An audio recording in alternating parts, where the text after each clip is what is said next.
Good afternoon, everyone. My name is Ed Koehler. I'm a board member of the Sunrise Trail Division, National Model Railroad Association, and I'm the host producer of their Wednesday night Zoom sessions. Some of you are very familiar with them, and we'll just leave it at that. And I want to thank you all for participating. But today, this afternoon, our story starts with a look at five major lumbering operations in the state of West Virginia who utilized logging railroads.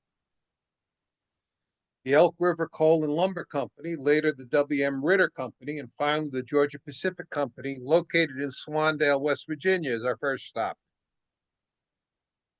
The Elk River Coal and Lumber Company was organized during 1903. In 1904, the subsidiary Buffalo Creek and Gauley Railroad, that's one of those legendary railroads, a common carrier was organized. Buffalo Creek and Gauley would build from a connection on the Baltimore and Ohio at Dundon to Wheaton via Avoca and Swandale. The Elk River Lumber Railroad would extend into the hollows from a connection at Avoca. The 15-mile lumber line would have trackage rights to Swandale. And here's Elk River Coal and Lumber 12 at Swandale in the 1950s in a picture by John Krause. And the Elk River Coal and Lumber Company, well, they would have upset the NMRA judges when it came to bridges because they believed in fords. Here's Climax 3, Fording a Stream in 1950s, again by John Krause. The logging operations out of Swandale began in 1916 or 1910, according to some.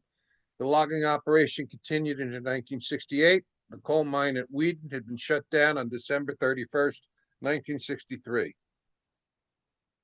Oops. Apologize, I got a heavy finger sometimes. The Elk River Coal and Lumber Company would begin operations with 3 Climax locomotives. It would add a fourth and also 3 shays. The final locomotive was a Plymouth 44-ton diesel. Elk River used flat cars to transport its logs. Elk River Coal and Lumber flat cars and a log loader on the Buffalo Creek and Gauley at Dundon in the 1960s by J. Madden. In the distance, you have the interchange track with the Baltimore and Ohio, and that's a Baltimore and Ohio branch line on the right-hand side. The Meadow River Lumber Company, later Georgia Pacific, located in Rennell, West Virginia. John and Thomas W. Rain, okay, now we know where Rennell came from, established interest in West Virginia in the first decade of the 20th century. They built the town of Rennell around their mill. To connect the mill, town, and woods area, they built the 21-mile-long common carrier Sewell Valley Railroad. The Sewell Valley Railroad was built in the period from 1907 to 1912. The mill was finished much earlier, cutting its first lumber on September 10, 1910. The Rains rail empire grew in the 1910 to 1916 period by the construction of the Loop and Lookout Railroad for 5 miles from Rennell by 1912 and to Nallen in 1916. The Sewell Valley would be extended to Jeter via Rupert by 1921. Extending from Rupert to Clear Cove via Angene was the Greenbrier and Eastern, a common carrier coal hauler owned by the Rains.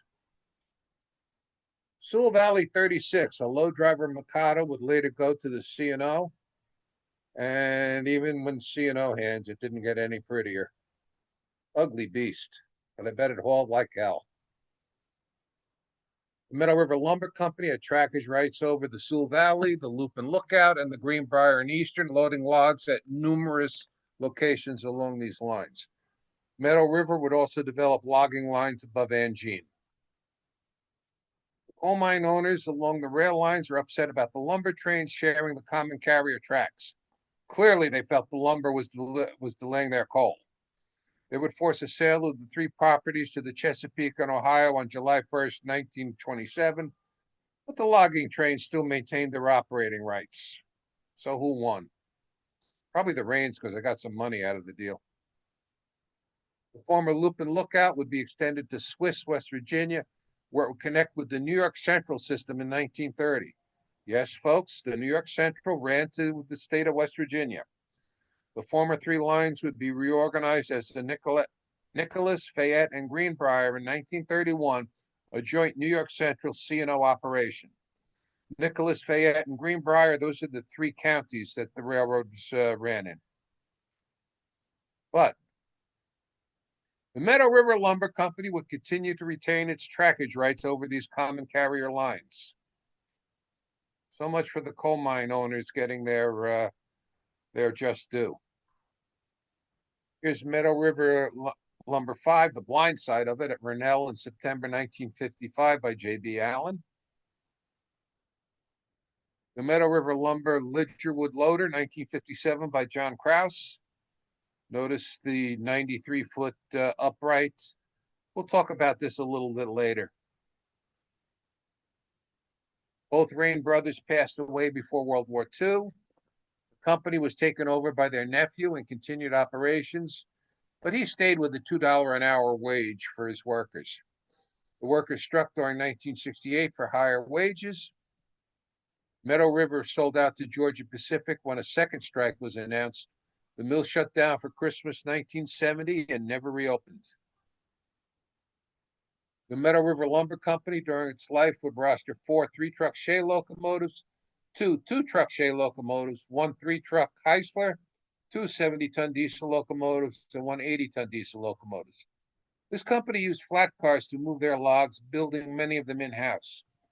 I should point out at this moment that because so many of the lumbering operations in West Virginia operated over common carrier lines through trackage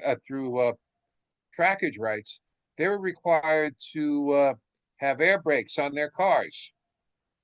So flat cars were the usual means of moving the logs, and you just did not see disconnect log trucks in West Virginia.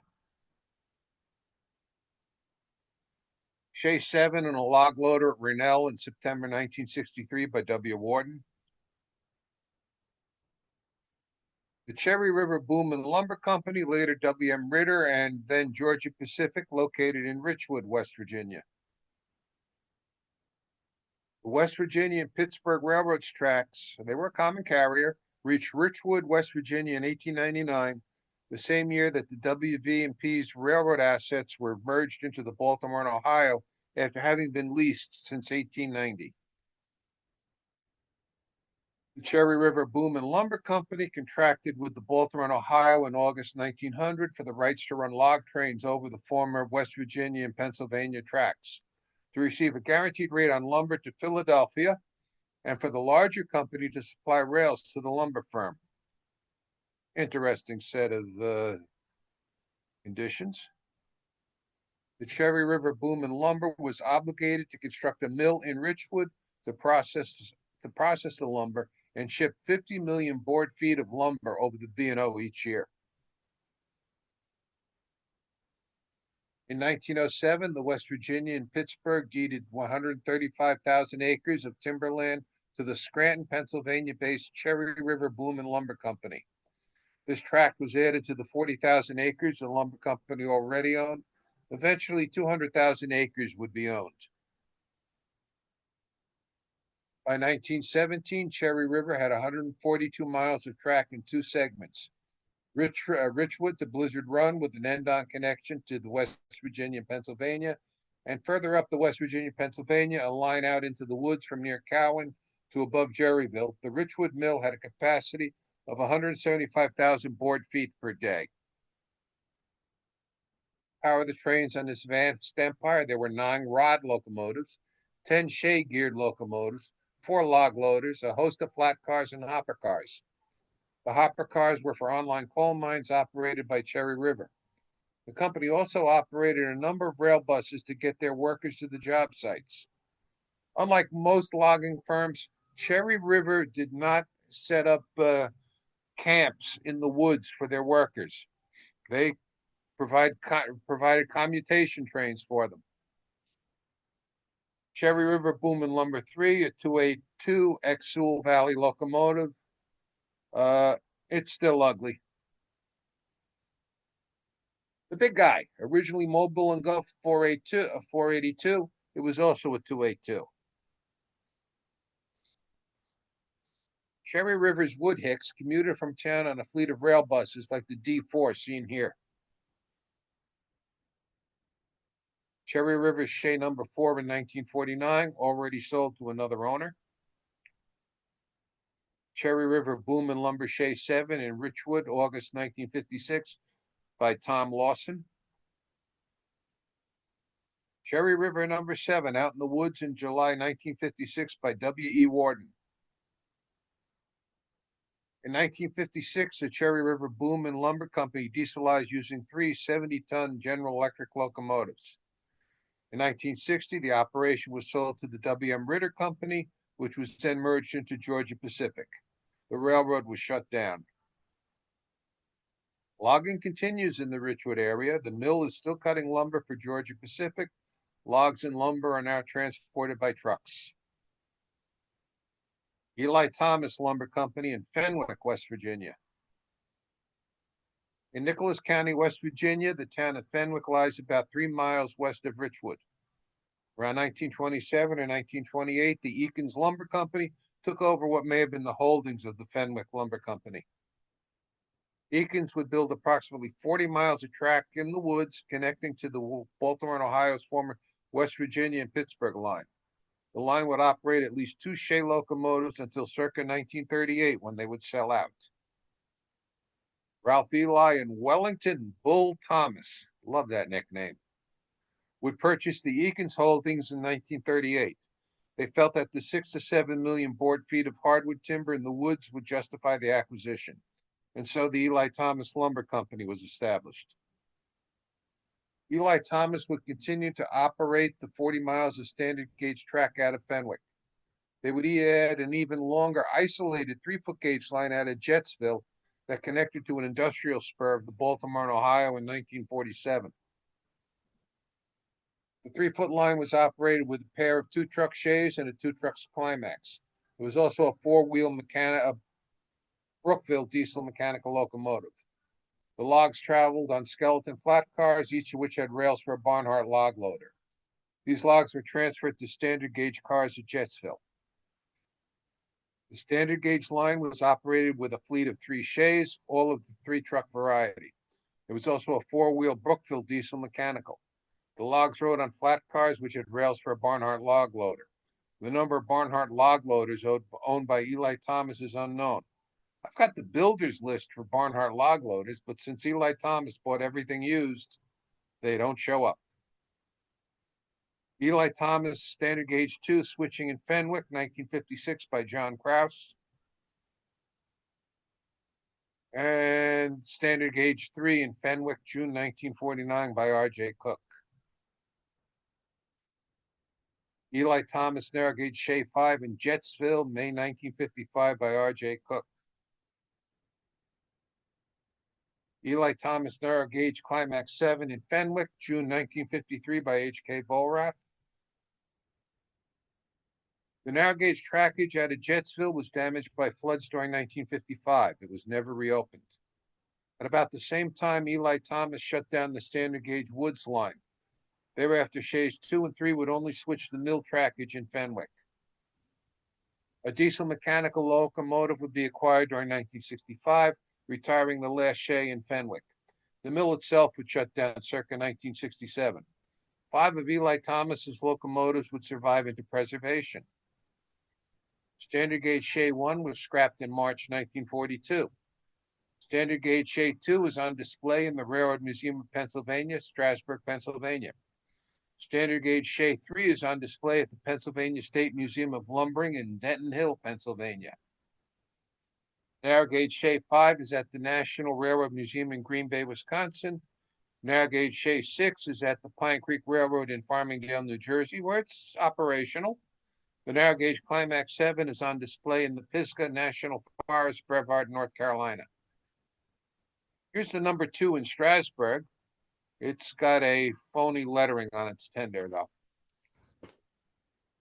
Performer number 3 at the Pennsylvania Lumbering Museum in Potter County, and of course, it's been renumbered for another identity. The West Virginia Pulp and Paper Company. Ed, you're finally getting to where we want to be. Later, the Mower Brothers Lumber Company in Cass, West Virginia. The Chesapeake and Ohio Railroad would open its Greenbrier division between Whitcomb, West Virginia, and Marlinton, West Virginia on October 26, 1900. Trackage to Cass, West Virginia was completed by January 22, 1901. Service to Durban, West Virginia began on March 26, 1902, and finally to Bartow, West Virginia in April 1904. Cass, West Virginia was established by a subsidiary of the West Virginia Pulp and Paper Company in 1901-1902. They primarily cut spruce and other softwoods, plus produced 4-foot wood for pulp. The West Virginia Pulp and Paper Company would establish the Greenbrier Cheaton Elk Railroad, a common carrier which would reach from Cass, West Virginia to Elkins, West Virginia via Spruce, West Virginia, and from Spruce, West Virginia to Burgoo, West Virginia. Logging spurs branched off this trackage. The common carrier status of the railroad would be given up in 1928. Thereafter, the Graham-Cheaton Elk would be an industrial line. The track from outside Elkins, West Virginia to Burgoo, West Virginia would be sold to the Western Maryland Railroad during 1928. They already had trackage rights on it. In June 1942, the Mower Lumber Company purchased the holdings of the West Virginia Pulp and Paper Company in the Cass, West Virginia area. Mower was interested in the hardwoods that the West Virginia Pulp and Paper had left behind. Over the years, the West Virginia Pulp and Paper Mower Brothers combination would operate 3 2-truck shays, 11 3-truck shays, 2 4-truck shays, and rebuilding a 3-truck locomotive to a 4-truck locomotive. There was also a 2-truck climax used in 1912-1913. Here's an undated Mower Brothers loading scene near Bald Knob by John Koehler. The name John Koehler may be familiar to you. He was the first superintendent of the Cass Scenic Railroad State Park. Mower Brothers Shay 4 and a loader at an unknown location, November 10th, 1945, from the West Virginia University collection. A Mower Brothers logging camp at an unknown location, August 1946, again from the West Virginia University collection. And I want you to pay attention to this little spot right here.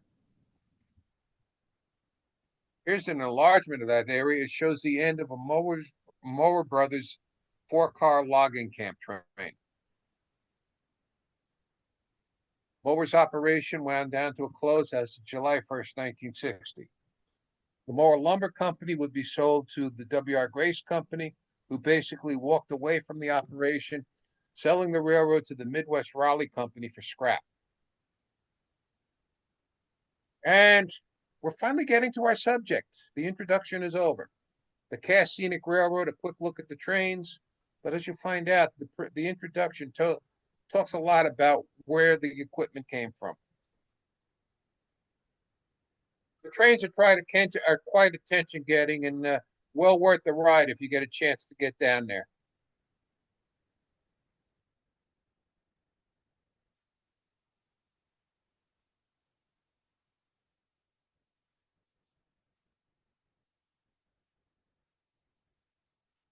Pennsylvania-based rail enthusiast Russell Baum and the C&O's Cass Depot agent, P.F. Long, stepped in and began to convince the West Virginia state government to acquire the Mower Brothers Railroad property and operate it as a state park.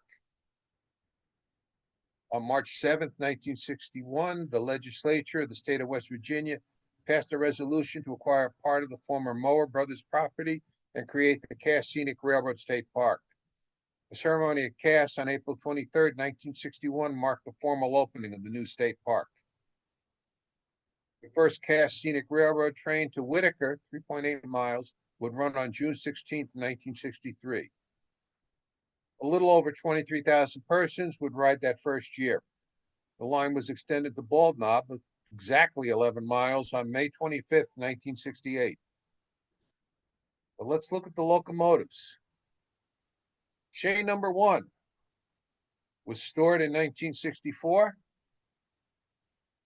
It's now at the B&O Railroad Museum. They traded it for Western Maryland 6. Number 1 is a class 65-3 3-truck shay design built by the Lima Locomotive Works in July 1905. It was acquired via a trade and became Greenbrier Cheaton Elk River Railroad Company's second one during 1915. This locomotive failed its inspection during 1964 and was apparently placed out of service. Traded in May 1981 to the Baltimore and Ohio Museum in return for Western Maryland number 6, which is known as Big Six at Cass. The show began with the movie of Pacific Coast Shay 2. Here's a still view of this locomotive. This is a more modern design of the Shay locomotive. The number 2 is a Class PC-13 Pacific Coast design 3-truck Shay built by the Lima Locomotive Works in July 1928. In October 1970, it was sold to the state of West Virginia for use at the Cass Scenic Railroad as their number 2. The locomotive re-entered service on the weekend of May 5th to 7th, 1972. Leased first 3, it was leased from 1970 to 1993, seen at Bald Knob in 1973. On the West Coast since 1994. Oops, sorry, my heavy finger. The first 3 is a Class 80-3 truck Shay locomotive. The class is simply the number of tons of the locomotive, followed by the number of trucks. Built in September 1923, leased for 20 years during 1970 to the Cass Scenic Railroad, arriving in Cass, West Virginia in January 1972, and placed in service during May 1972. Taken out of service after the 1992 season. The lease expired on January 1st, 1993, but it was not shipped back to the West Coast until May 1994. It's occasionally operated in the Oregon, Washington area today. Here's second 3 acquired in 2002. It has not yet turned a wheel at Cass. It's currently on their dead siding. The second 3 is a Class 80-3 3-truck Shay built by Lima Locomotive Works in December 1920. It was transported to the Cass Scenic Railroad as of April 23rd, 2002, and was acquired during October 2002.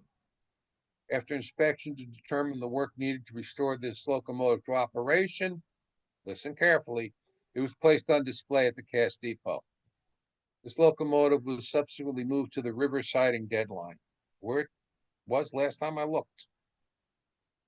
Shay 4 on the Durban line, south of Cass. It's not often you see a Shay locomotive pulling a passenger car, is it? The 4 is a Class 73 3-truck Shay built by the Lima Locomotive Works in December 1922. Circa May 1943, this locomotive was sold to the Mower Lumber Company of Cass, West Virginia, as their number 4.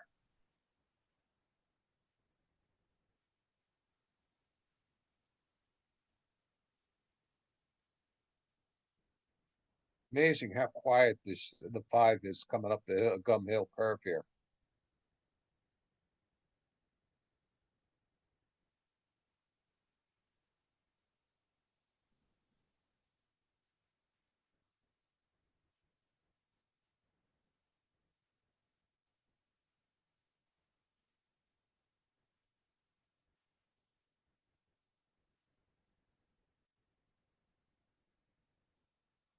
Shay 5 going uphill at Gum Curve.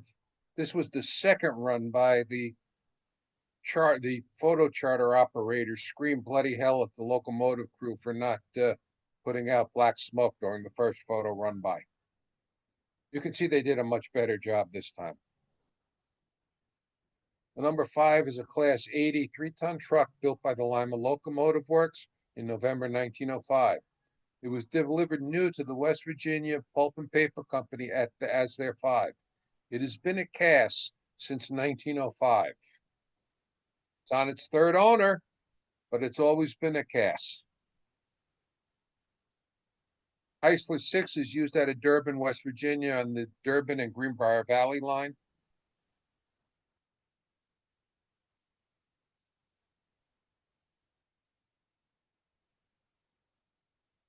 The number 6 is a Class 90 for 90 tons, 3-truck Shay Heisler built by Heisler Locomotive Works in October 1929 for the Meadow River Lumber Company at Rennell, West Virginia is their number 6. Resold to the state of West Virginia for use on the Cass Scenic Railroad, retaining the number 6 in Durban and number 6 in December 1966. Used on the Durban and Greenbrier Valley, basically the locomotive engineers on the Cass Scenic Railroad, while it can haul more cars than the Shay up the hill, they find it runs too slow for them. Let's see how slow it runs.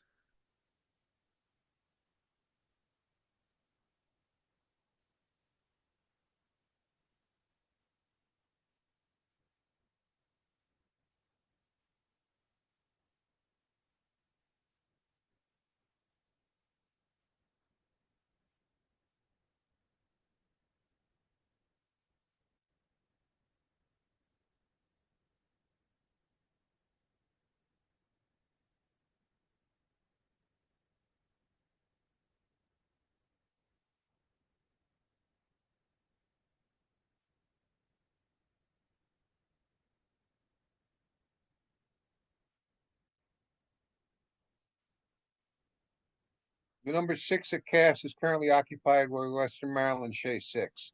I currently don't have a photograph of it in West Virginia. Shay 7 arrived in 1965. Boiler issue sidelined it in 1970. And it's been sitting with the boiler shell open ever since. The number 7 is a Class 70-3 three-truck Shay built by Lima Locomotive Works in October 1920. It was resold to the Meadow River Lumber Company in Rennell, West Virginia during 1937, where it was renumbered to 7. In December 1964, the locomotive was acquired by the state of West Virginia as Cass Scenic Railroad 7. Due to a pitted front boiler course, this locomotive was taken out of service in November 1970. The number 8 has never been used for a locomotive by the state of West Virginia and Cass. Perhaps in respect of the cistern of Mower Lumber Company number 8 being used as a water tank for many years at Old Spruce. Unfortunately, it's no longer there. I'm not sure what happened to it. Climax 9 on the Wanless grade crossing on the Durban line. The number 9 is a Class 70-3 three-truck Climax locomotive built by the Climax Manufacturing Company in December 1919. This locomotive was sold to the state of West Virginia in November 1970 for the Cass Scenic Railroad. This locomotive was undergoing restoration when it was caught in the original shop fire in July 1972. This locomotive finally entered service as of September 5th, 2019, renumbered to 9.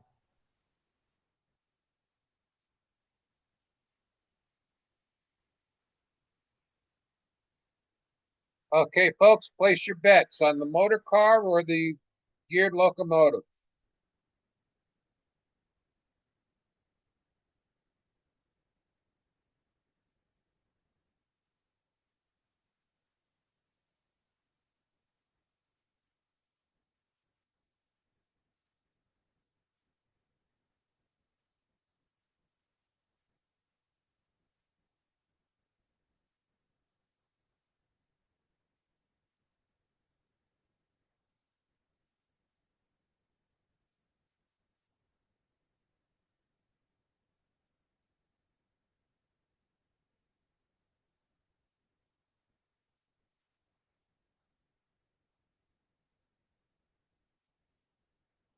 Reportedly, the former Brimstone Railway 36 will become the number 10. The number 10 is a Class 70 three-truck Shay built by the Lima Locomotive Works in January 1916. The locomotive was sold to a private owner in March 1987 and leased that same year to the Cass Scenic Railroad, purchased by the state of West Virginia in April 1994.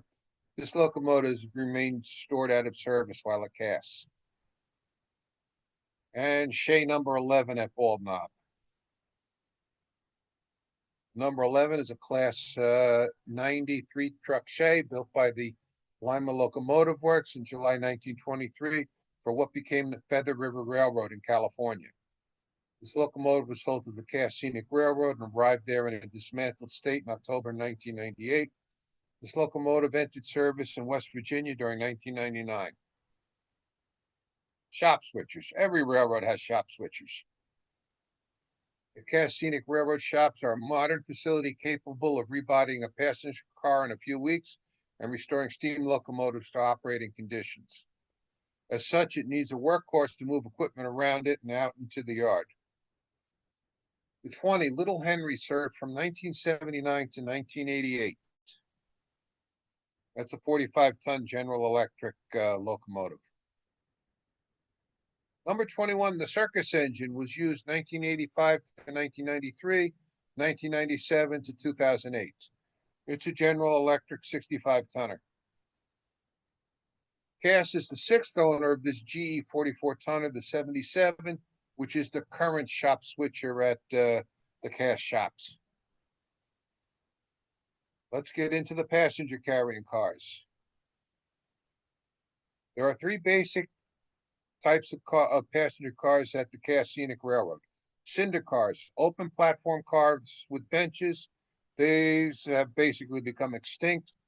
Box cars, roof cars with benches, and there's actually two subgroups of the box cars, which we'll get into. And caboose cars, roof cars with benches and a conductor's control position. We should point out that the first generation, second generation, and third generation terms are devices used by the present author to separate out the three groups of cars at Cass. The first generation were built on former Mower Brothers wood frame flat cars, 10 of which were acquired from the scrapper. They had been built by the American Car and Foundry Company in Huntington, West Virginia between 1912 and 1920. Only 7 would be rebuilt by Cass. Cinder car first 5. The first 10 and first 10 were similar. All are no longer in service. A very distant view of 2 of the 5 first-generation boxcars in 1973. This is a blow-up from a 35mm slide. 2 of the boxcars had different bodies, as seen here. A West Virginia pulp and paper flat car moldering away in Cass. I believe this is one of the cars that they did not rebuild. There's another first-generation car to talk about. The B&O K1 caboose built between 1878 and 1900 was acquired by Cass in 1964. Used in charter service 1965 to 66 and 2001 and 2002. At other times, it's been a display piece at Cass or Whitaker. I caught it. It was just shoved in the back of a siding. This is the former Elk River Coal and Lumber 8, a former B&O K1 four-wheel caboose. And to the left is Buffalo Creek and Gawley 280 that they're intending to restore for Cass to Durban service. The second generation of passenger carrying cars at Cass began with the donation of 9 cars to the state of West Virginia by the Georgia Pacific Company after May 1967. Some of these cars were used on the Buffalo Creek and Gawley. Each car of this group has a somewhat complicated history, so we'll address them individually. After the construction of the first 4 second-generation cars, a new numbering series was adopted for the Cass Scenic Railroad. Cars were numbered in the 100 series, resulting in cars 106, 107, 110, 111, and 119 being outshopped. The 106, 107, and 110 were retired mostly in 1989. The 111 and 119 were renumbered circa 1989 to 1992 as 9 and second 14. 6 of these were steel flat cars that had been built for the Norfolk and Western on an unknown date and had been sold for scrap by 1955. The Elk River Coal and Lumber Company purchased them in 1955, numbered them in the 100 series, and put them to work.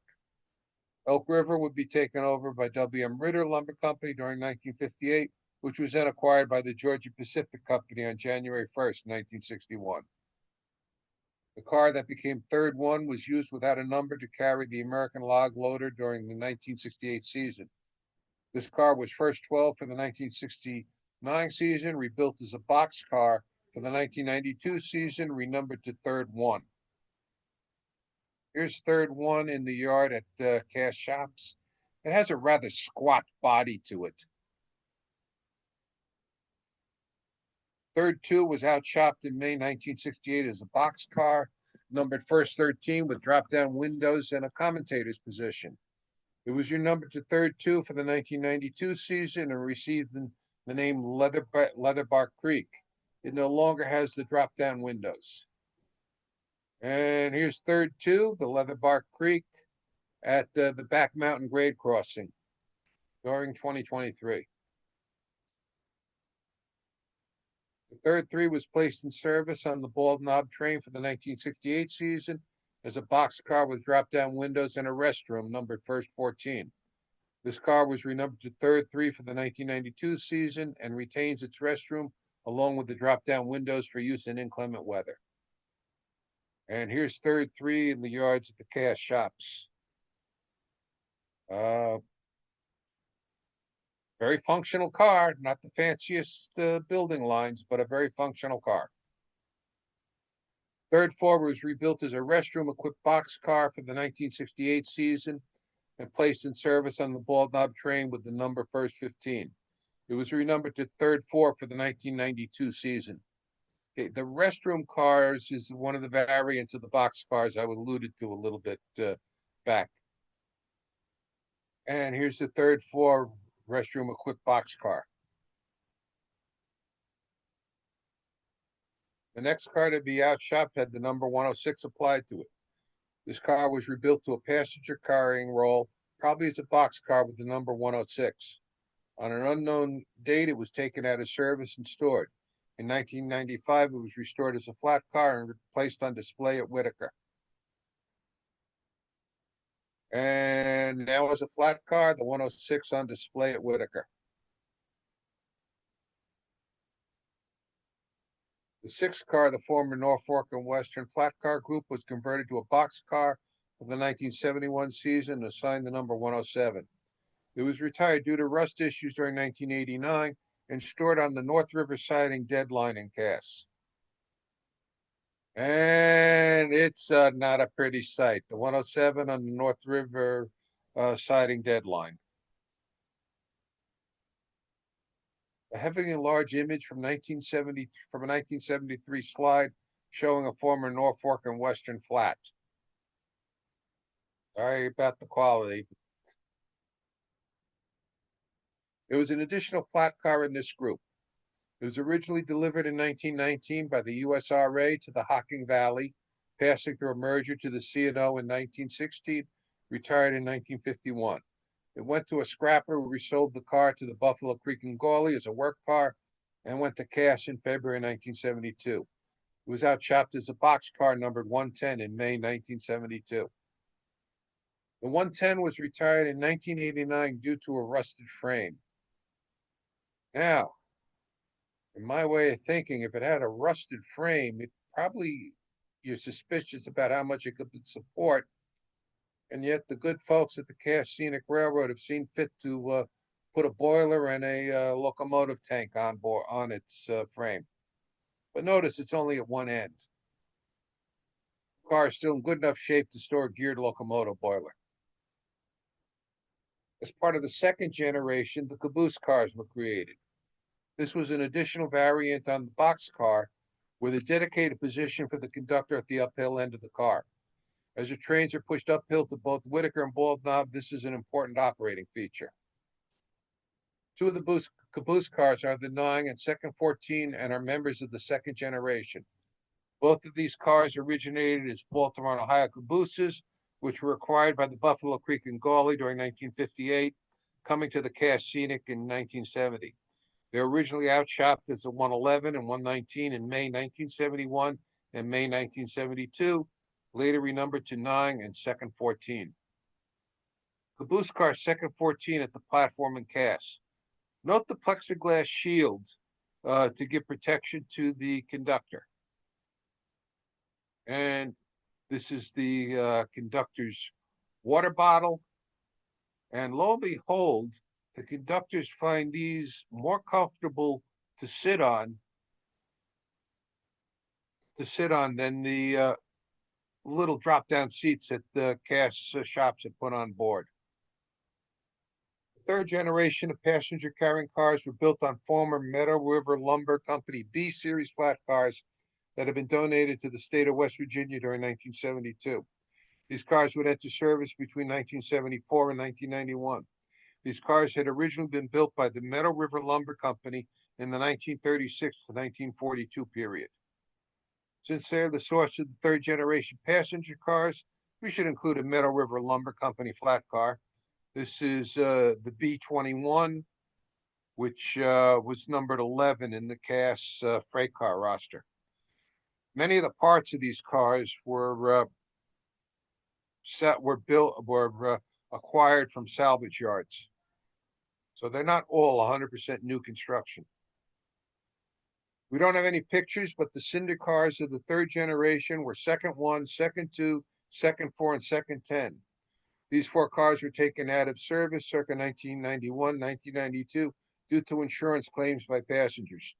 Passengers were getting upset that their shirts and sweaters were being struck by cinders. It's rumored that the second 10 is still in existence, stored in the shops for possible charter work. With the demise of the cinder cars, the box cars have taken precedence. Second 3, second 5, second 7, second 8, 11, second 12, second 13, and second 15 were all built in the shops at Cass on the former Meadow River Lumber Company B series logging flats. Of this group, second 3 was retired after the 1992 season. Here's second 7 in a train about to arrive at Cass from Whitaker. Boxcar second 15 at Bald Knob. Notice there's no gangway at this end of the car because it's dedicated to being the next to the locomotive car on the Bald Knob consist. This is, see how I knew what I was going to say.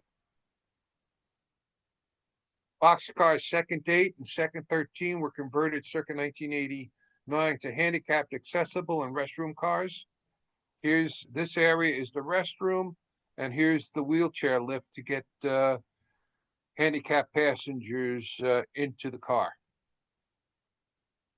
This drop-down stairs is used for the normal passengers, and there's a passageway alongside the restroom.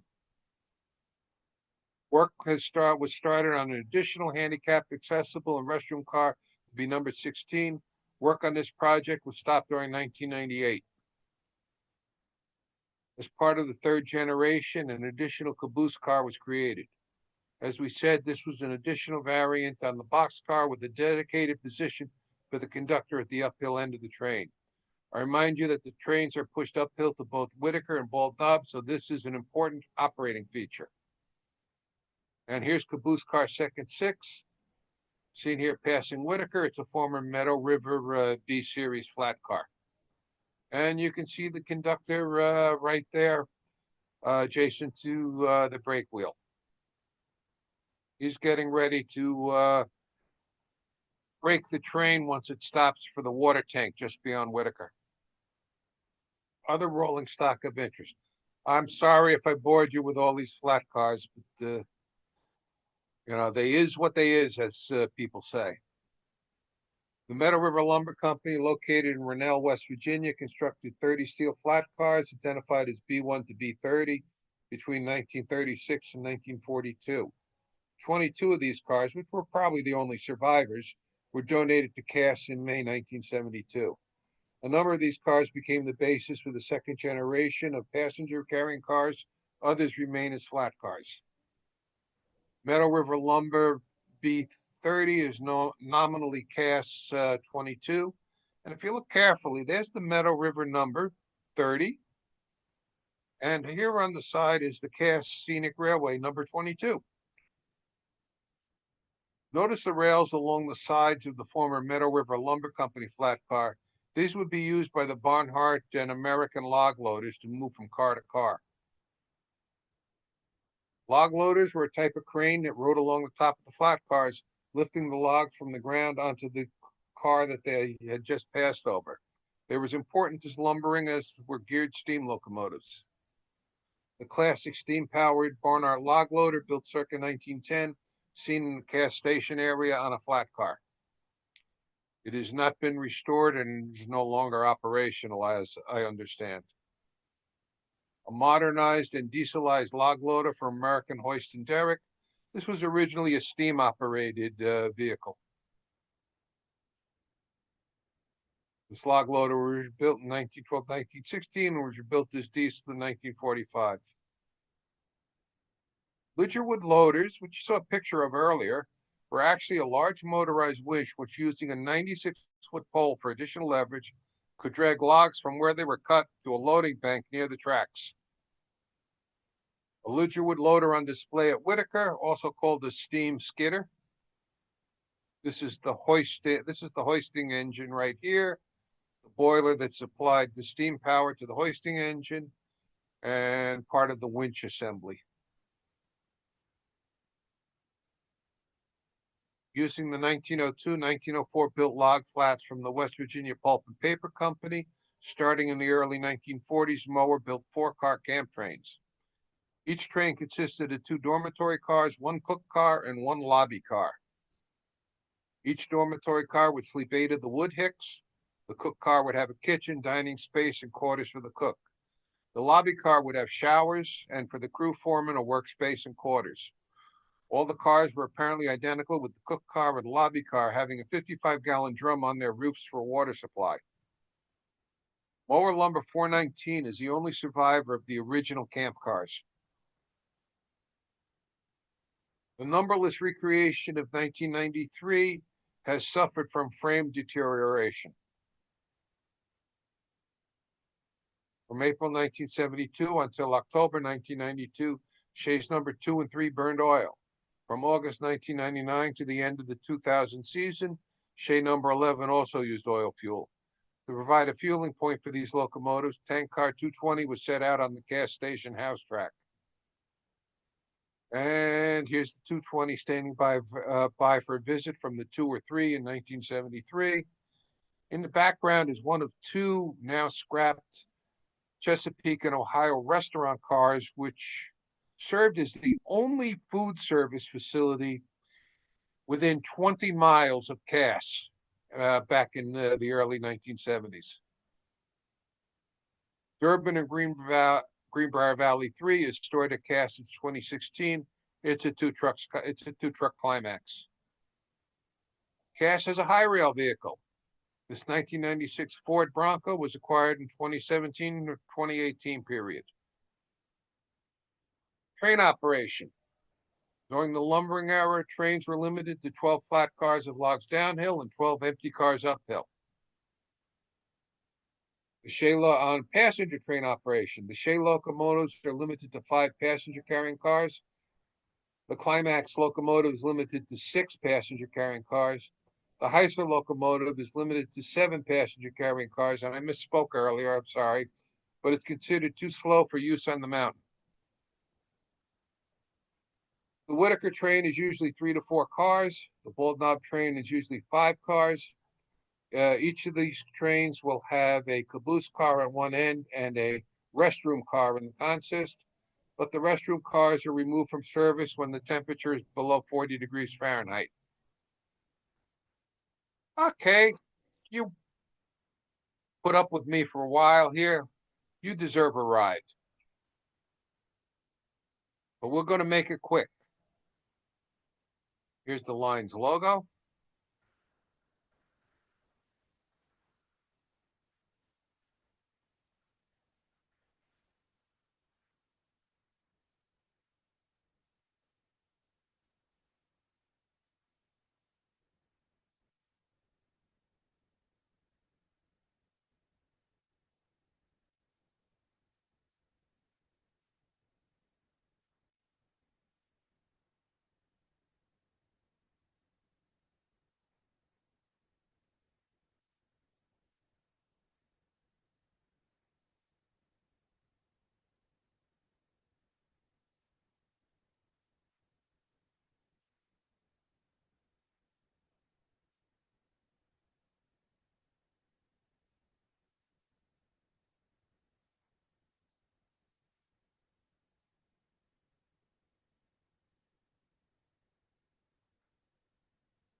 Thank you for viewing the Cache Scenic Railroad, a quick look at the trains.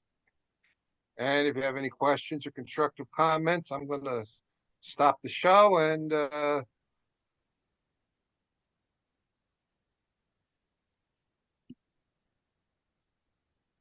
anyone has any questions, shoot away. Folks, if you have questions, go ahead and open up your mics and talk to Ed. I just want to say that I'd ridden the Cache once, and it's brought back a lot of good memories. Thank you. I've ridden it a couple of times, and I discover something new every time I run.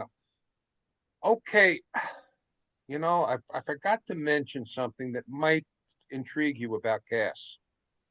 The Saturday before this Father's Day, they're going to do one of their locomotive parades. Every operating locomotive is going to be brought out to Cache Station. They're going to couple them all together and then run them back to the shops. Something you don't see every day. Well worth the trip to West Virginia. I mean, and I'm doing it from New York City, so I'm planning to be there for that. So, do we have any questions? Do you have any answers? Ed, you used a term earlier on in your presentation, and I don't know whether it's just, semantics or whatever. You used the term a diesel mechanical engine. Is that unique from just a diesel engine, or is that something? Well, a modern GP7, for instance, is a diesel electric.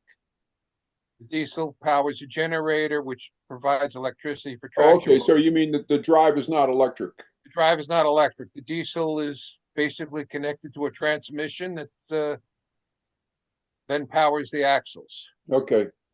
And the other one was you used the term a rod locomotive, and I've heard of Heisler and Shea and that, but what is there something unique? Or what's a rod locomotive?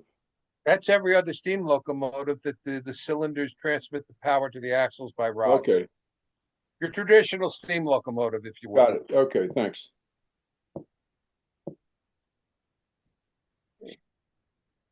I either bored you to death, or I know I get too deep into the flat cars, but it's interesting when you start to explore some of these scenic railroads or this historic, some of the equipment they have running. Well, Ed, yesterday during the division meet, I did a clinic on building cars, and I made a statement to the effect that all cars you build are a flat car to start with, and that's just what you do with it. So you covering all those flat cars, that was proves my point that the flat car was the backbone of the uh, railroad, if you will. Absolutely correct. Absolutely correct. You put sides on it, that's a gondola. You put sides on it and a dump opening in the center, you've got a hopper car. You put a roof over it, you got a house car or a box car. You put, you take it from there. In fact, when you go up to the narrow gauge railroads in Maine, they had two tank cars on the WWNF, if I recall correct. Well, they're on the WWNF now. The tank was owned by Standard Oil, but the flat car was owned by the railroad, which was not an uncommon occurrence. One thing that during your presentation you talked about standard gauge, and for some reason in the back of my mind I was of the idea that most logging railroads were narrow gauge. Uh, Well, there were some that were narrow gauge, but I know the vast majority of them in the Northwest were standard gauge. And my understanding is that most of them in the East were standard gauge. East and the South were standard gauge. Yeah, Yeah. that the reasoning given to me for the narrow gauge was that that the logging rails didn't necessarily carry passengers, so they were just trying to get cars in and out and didn't have to be fancy, if you will. That is correct. Yeah. In West Virginia, a lot of the logging companies, and I think I mentioned it in the introduction section, had trackage rights over the standard gauge railroads.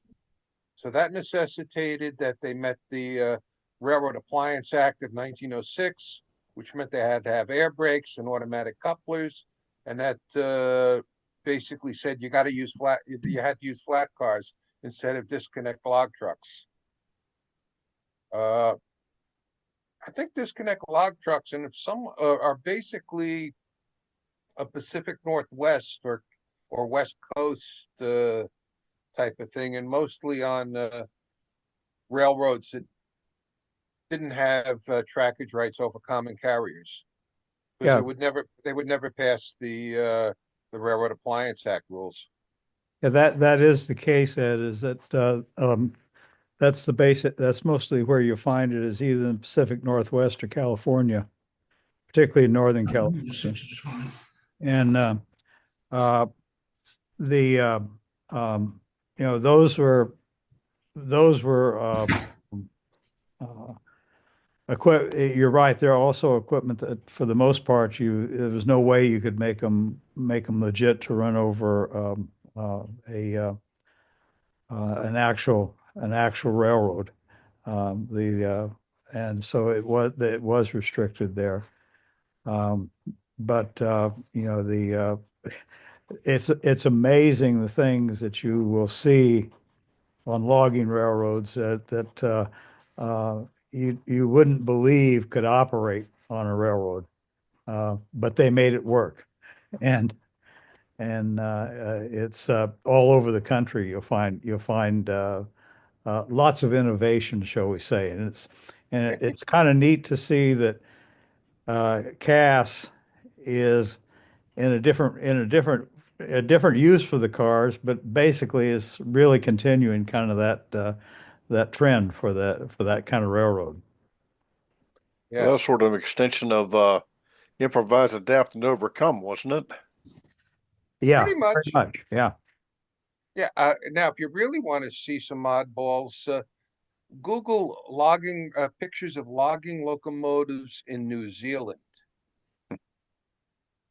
They've had some stuff there that ran on rails made out of logs or pole rails Mhm. with double flanges, and they get crazy.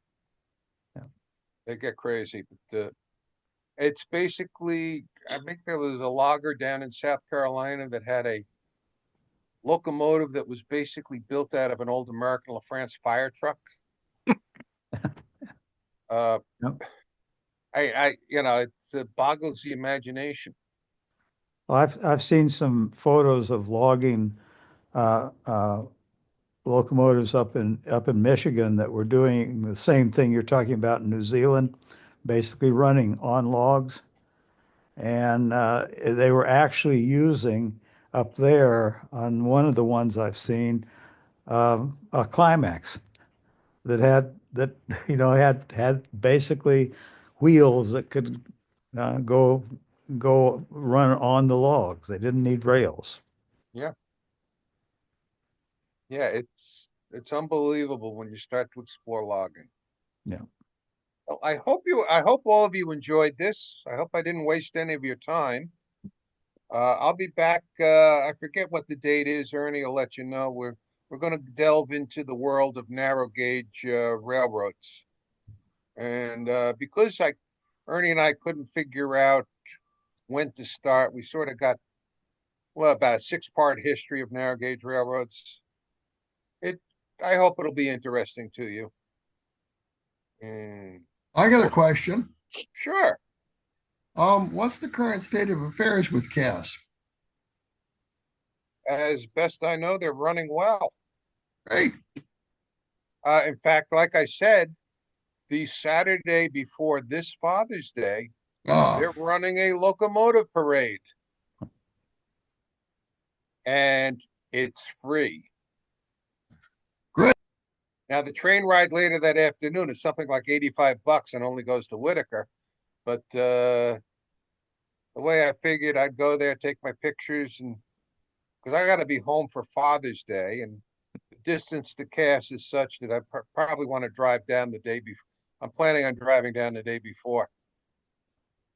Well, just make sure you know how to get there. I was going up there with a group called shucks, I can't even remember now. But it was basically 55 and over folks on a bus. And we come up out of Harrisonburg on Route 33 and took a wrong turn and ended up in front of Fred and Mabel's house. He had to make a U-turn and go back to find, I think it was Route 619 that brought us down into Cass finally. But we were like, got there like 5 minutes before the train was supposed to leave. You know, But, Ernie, Ernie, I should point something out. Cass Scenic is about 5 miles down the road from Green River, West Virginia. Mhm. Green River, West Virginia is the site of an See ya. radio observatory. And because the radio observatory is there, there is no internet or cell phone service in the area. So if you're going to go there, print out your driving. One of the few places you got to print out your driving instructions to get to. Well, our ride was fun. We went halfway up, I think. We got to a picnic area and transferred over to I want to say it was the Greenbrier in Durban. Yeah. Yes. I think it was an E unit or an F unit that took us back to Elkin, where Yeah, we that would have been stayed for the night. that would have been oh God, I just showed a picture of the junction in 73 and in 2023. That Spruce? Spruce, old Spruce. Yeah. Yeah. Yeah, we got there and they gave us a boxed lunch, I remember. But it was interesting to ride the Cass and then get into this other locomotive, which was a well dieselized and fully enclosed passenger car. Very nice Yeah. ride back and a very good service, I've got to say. That was a number of years ago, but it was fun. It really Yeah. was, and beautiful scenery. Yeah, well, COVID has put an end to those to that Elkins overnight run. They stopped. In fact, I don't think the run out of Elkins doesn't even come down to Old Spruce anymore. But they do occasionally will run a special charter operation or something. And the other thing I found interesting was the switchbacks. And Yes. you showed a couple of the switchbacks, and of course that was you can't go up the side of the mountain, so you got to work your way up the side of the mountain with the switchbacks. That was the first time I'd ridden a train that had to do that. It was interesting to me. Okay, now, if you're going to ride Cass, make sure you get your reservations in advance, because just showing up to buy a ticket, you may find out that the trip is sold out. What you want to do when you're getting on board Yeah, the that's a lot train, better, just in case I need to grab that one. Either be of at those. be at the north end of the platform and sit, and you want to be right next to the steps for the caboose car. And it'll be a moment or two before they let you go on it. Most people aren't aware of what you're doing, so you can get away with it. Be the first one on, run to the end of the other end of the car, so you either be sitting on the side opposite the conductor, or if you're the second place winner, sitting right behind the conductor. Best view in the house. I mean, that's, if you're going to ride the Cass, that's what I would recommend. And make sure you've gone to the bathroom before you left, because you don't want to leave that seat. And the other thing is, if you're leaving Cass and going up to Bald, whatever the Bald is, there could be a little difference in temperature depending upon it. You could drop many degrees and be cold when you get to the top versus being warm at the bottom. Absolutely. Absolutely. And if it's below 40 degrees on the top of Bald Knob, there's no restroom cars in the train. That could be ugly. Yeah. Us Well, in the there fire are department understand that. Some of these guys may not understand what we're talking about there, but fire department guys understand that stuff. Yeah.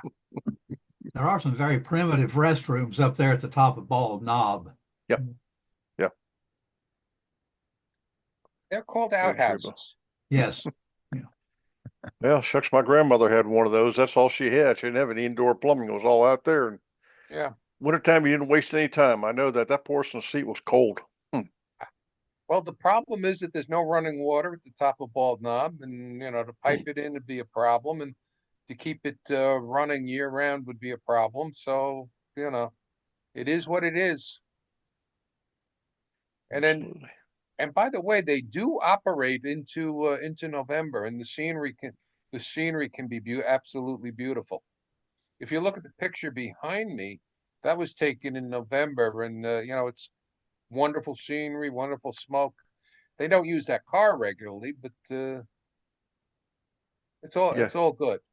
I think I It's was all up there like late October, early November, as I remember. The leaves were turning, but it was definitely beautiful country, yeah, no doubt. yeah. It's beautiful country. The food in the restaurant in the company store, basically it's fried anything, but you're not going to go hungry. It'll be decent. It was a logging Uh, camp, you know. yeah, it's a logging camp. The uh, uh, the former cast workers' houses, and many of them are now a hotel, and it's like a bed. It's you know a well, it's you know they have cooking facilities, but there's you know you got to go over to if you want to eat in a restaurant, you got to go over to the company store, and they're about $300 a night, but they sleep like 8 people or more. It depends, you know, as many as you want to crowd in there. So you know, if you got a group, you can share the hotel. That's how you can get heat. Yeah. Anybody else have any questions for Ed? Yeah, I don't see anybody jumping out there. Ed, I do want to say once again, thank you for doing this for us. I found it informative. I mean, having been there, I saw some things that I didn't pick up on when I was there, and learned a little bit more today. So I really appreciate your sharing your knowledge and info on this, and looking forward to your next clinics. Okay, you're welcome. Absolutely. Thank Yeah. you. If anyone wants to send me an email, I got a little handout that I can share with you. Ernie, if anyone asks for my email, feel free to hand it out to them. Okay, I just got to figure out what you had too. Is that going to be the one that ends with a rail?